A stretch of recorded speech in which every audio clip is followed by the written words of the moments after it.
bí mo bá wí pé shalom tàbí salam aleikum, ǹjẹ́ ẹ mọ̀ pé ìkí àlàáfíà náà ni mò ń kí gbogbo ẹ̀yin tẹ́ ń tẹ́tí sí wa lórí ètò yìí, ètò yín, ètò wa ni látinú àwọn ìwé ìròyìn ìjọ Àgùdà ti ilẹ̀ Yorùbá.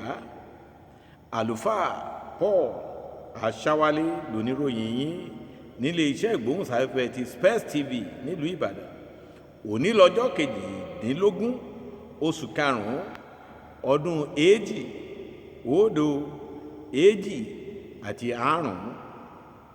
Kókó àwọn inú ìwé ìròyìn yìí la ó kọ́kọ́ máa mú wá fún yín. Ó dín díẹ̀ ní mílíọ̀nù kan àbọ̀ àwọn ọmọ Nàìjíríà tíṣẹ́ ti mú dòdò. CDA Rock ló sọ bẹ́ẹ̀ sójú ìwé kẹrin rẹ̀. Fada Akala di akọgun tuntun àwọn ẹgbẹ́ obìnrin tAbẹ́òkúta. Ojú ìwé kejì CDA lèyí wà. Àwọn bíṣọ́ọ̀bù Áfíríkà pàrọwà àlàáfíà, ìṣèjọba rere àti ìgbọ́ra-ẹniyé tó gún mọ́ láàrin àwọn orílẹ̀-èdè Áfíríkà. The Catholic Herald ló fèyí léde sójú ìwé kìíní rẹ̀. Ikú nínú gbàgà ẹ̀wọ̀n kò bójúmu rárá o. The Catholic Herald ló sọ bẹ́ẹ̀ lójú ìwé kẹjọ rẹ̀.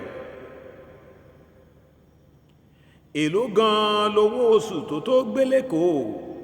Ojú ìwé kejìlá ni The Herald ṣàlàyé rẹ̀ sí. Pápá Mímọ́ Leo ẹ̀kẹrìnlá rọ gbogbo iléeṣẹ́ oníròyìn láti gbé àlàáfíà lárugẹ kí wọ́n sì yàgò fáwọn ọ̀rọ̀ kòbákùngbé. Ojú ìwé kejì Catholic Weekly Independent ló wà lẹ́kùnrẹ́rẹ́. Bíṣọ́ọ̀bù àgbà Abẹ́kúnrin ya St. Augustine Catholic Church ọjọ́ sí mímọ́, ó sì tún pe ẹ̀mí mímọ́ sọ̀kalẹ̀ sórí àwọn kan. Ǹjẹ́ títí láé ni àwọn kádínà ò gbọ́dọ̀ sọ nǹkan tójú wọn rí níyẹ̀wò ìyàn pápá tuntun ìyún ní conclave bí? Ojú ìwé kẹsàn-án ti Independent nídáhùn rẹ̀ wà lẹ́kùnrẹ́rẹ́. Ẹ wá fìdílé nǹkan fẹ́kùnrẹ́rẹ́ àwọn ìròyìn wọ̀nyí. Ó dín díẹ̀ ní mílíọ̀nù kan àbọ̀ àwọn ọmọ Nàìjíríà tíṣẹ́ ti mú dòdò báyìí. Ààrẹ ìgbìmọ̀ àwọn bíṣọ́ọ̀bù ìjọ Àgùdà orílẹ̀-èdè Nàìjíríà CBCN Archbishop Lucius Iwejuru Goji ló sọ eléyìí di mímọ̀ níbi ìpàdé wọn lọ́dọọdún tí wọ́n máa ń ṣe lólú ilẹ̀ wa Àbújá. Àkọ́kọ́ irú rẹ̀ tọdún yìí. Bíṣọ́ọ̀bù àgbà yìí sọ pé gbàjarè ohun yìí kò ṣàìdá lórí ìwòye àwọn ẹ̀ka tó ń wo ìnira àti rí oúnjẹ jẹ lágbàáyé, ìyún ní Global Food Crisis, èyí tó sọ pé Nàìjíríà ló ṣepò kejì nínú ìlú tó nira jù lágbàáyé fún àwọn ènìyàn rẹ̀ láti rí oúnjẹ jẹ. Bí ìwádìí ṣe fi hàn pé bíi bílíọ̀nù 24 ọmọ ilẹ̀ yìí ni kò rí oúnjẹ jẹ déédéé. Bíṣọ́ọ̀bù ní ọrọ̀ ajé wa ti dẹnu kọlẹ̀, àwọn ará ìlú kò sì rọ́wọ́ mú lọ sí ẹnu déédéé mọ́. 129 million Nigerians live below poverty level. CBCN President. Fada Akala di akọgun tuntun tàwọn ẹgbẹ́ obìnrin lábẹ́òkúta. Bíṣọ́ọ̀bù Abẹ́òkúta Most Reverend Dr. Peter Odetoyinbo níròyìn fi léde pé ó ti yan Very Reverend Father Dr. David Kẹ́hìndé Akala gẹ́gẹ́ bí akọgun, ìyún ní chaplain tuntun fún àwọn ẹgbẹ́ obìnrin ìjọ Àgùdà Abẹ́òkúta lápapọ̀. Òun lakọgun àwọn ẹgbẹ́ ọkùnrin tẹ́lẹ̀. Àlùfáà orí ìjọ Corpus Christi Catholic Church Tẹ́mùyì ní akọgun tuntun yìí pẹ̀lú.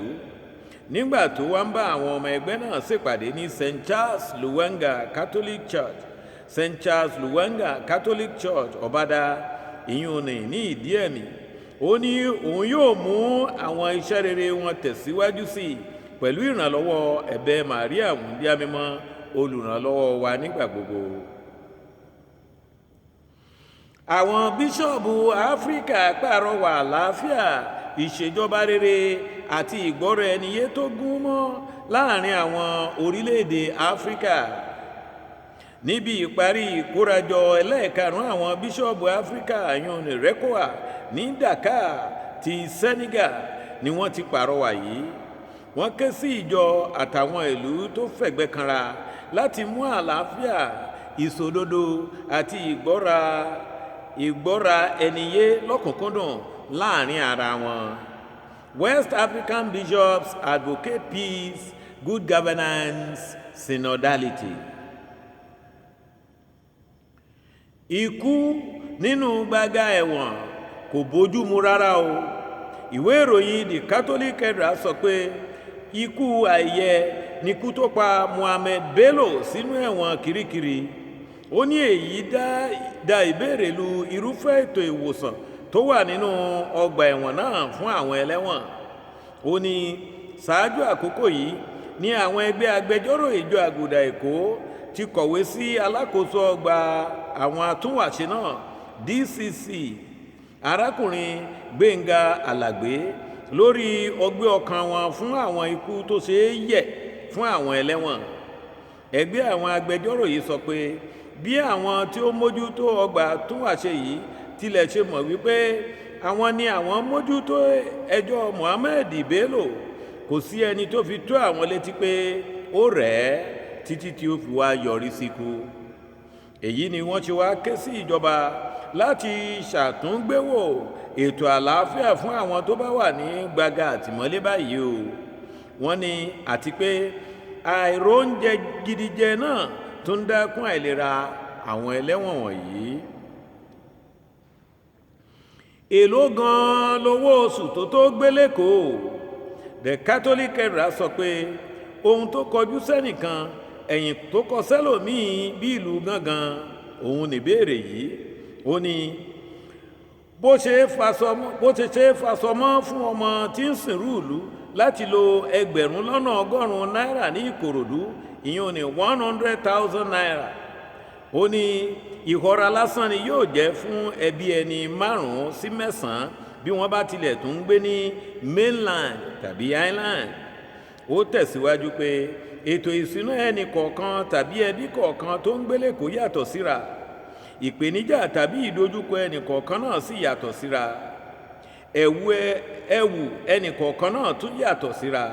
Ó ní nítorí náà yóò ṣòro púpọ̀ láti sọ pé iye kan pàtó lówó oṣù tó ní gbé l'Ékòó. Ó ní ọ̀rọ̀ ṣe bó ti mọ ni. What is a comfortable salary in Lagos? Pápá mímọ́ Leo 14 rọ gbogbo iléeṣẹ́ oníròyìn láti gbé àlàáfíà lárugẹ kí wọ́n sì yàgò fún àwọn ọ̀rọ̀ kòbákùngbé. Gbogbo àwọn iléeṣẹ́ ìròyìn tó lọ bójú wo ètò ìyàn pápá tuntun sípò ní pápá tuntun náà ìyẹn ní Leo 14 rọ̀ kí wọ́n máa sòótọ́ kí wọ́n sì máa gbé àlàáfíà lárugẹ. Ó ní ètò ìbáraẹnisọ̀rọ̀ máa ń ṣèrànwọ́ fún àṣà àwùjọ. Ó tẹ̀síwájú pé àkíyèsí ọ̀nà tí a ń gbà bára ẹni sọ̀rọ̀ ṣe pàtàkì. Ó ní a ní láti kọ àwọn ọ̀rọ̀ ogun àti gbogbo ohun tó lè hu ogun dìde sílẹ̀. Pápá mímọ́ wá ní ìjọ Àgùdà sì tún ṣèlérí àtìlẹ́yìn rẹ̀ fún àwọn oníròyìn tí wọ́n wà ní gbàgà ẹ̀wọ̀n nítorí òtítọ́. Ó wá pè fún ìtúsílẹ̀ wọn ní kíákíá. Pope Leo XIV, news media should foster peace and disarm wars. Bíṣọ́ọ̀bù àgbà Abégúnrin ya St. Augustine Catholic Church ọjọ́ sí mímọ́. Ó sì tún pe ẹ̀mí mọ́ sọ̀kalẹ̀ sórí àwọn kan.